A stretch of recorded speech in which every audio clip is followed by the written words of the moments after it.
If your idol is a brutal drug lord, you're in for a shock. Pablo Escobar, a name that resonates with both fear and admiration, was one of the most notorious figures in the history of organized crime. His life was a complex web of violence, power, and paradoxes. Pablo Escobar's story is more twisted than you think. Born into a modest family, he transformed himself into the kingpin of the Medellin cartel, a criminal empire that controlled the global cocaine trade. His journey from a small-time criminal to a global drug lord is filled with ruthless ambition and unimaginable brutality. Pablo Escobar, born in 1949 in Colombia, rose from petty crimes to become the ruthless head of the Medellin cartel. His early years were marked by a series of small-time scams and thefts, but it was his entry into the drug trade that set him on the path to infamy. By the 1970s, Escobar had established himself as a major player in the cocaine business, leveraging his cunning and ruthlessness to eliminate rivals and expand his operations.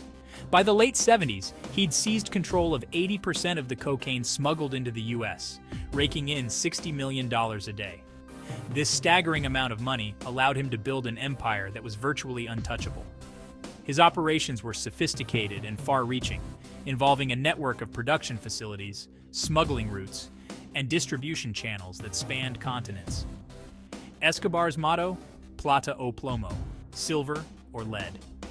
This chilling phrase encapsulated his approach to dealing with anyone who stood in his way. You either accepted his bribe or you faced a bullet. This ruthless strategy ensured his dominance and instilled fear in both his enemies and allies. You took his bribe or you took a bullet. Escobar's reign of terror was marked by an unprecedented level of violence. He ordered the assassination of judges, politicians, and anyone who dared to oppose him. His influence extended into every corner of Colombian society, corrupting institutions and undermining the rule of law. His terror knew no bounds, ordering assassinations and bombings, including the infamous Avianca Flight 203 attack. This brutal act of terrorism, which killed over 100 people, was part of his campaign to intimidate the Colombian government into halting its extradition treaty with the United States. Escobar's willingness to use such extreme measures highlighted his absolute disregard for human life. Yet, he played Robin Hood in Medellin, funding housing, schools, and hospitals. This duality in his character made him a complex figure. To the poor residents of Medellin, he was a hero who provided for their needs when the government failed them. He built soccer fields, housing projects, and even zoos, earning the loyalty and admiration of many. His luxurious life included a mansion with a zoo and private airstrip. Hacienda Napoles, his lavish estate, was a symbol of his immense wealth and power. It featured exotic animals, private planes, and opulent living quarters.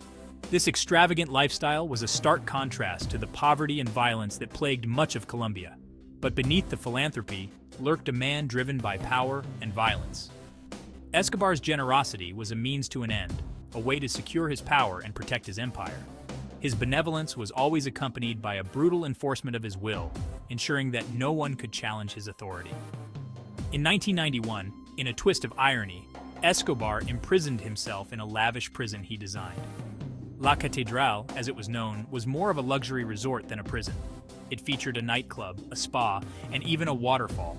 This arrangement allowed Escobar to continue running his cartel with impunity, further highlighting the extent of his influence and the corruption within the Colombian government. When the government tried to move him, he escaped, sparking a manhunt.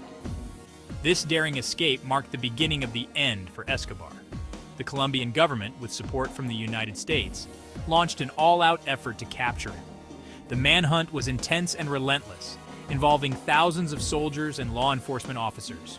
On December 2, 1993, his reign ended on a Medellin rooftop, gunned down by Colombian forces.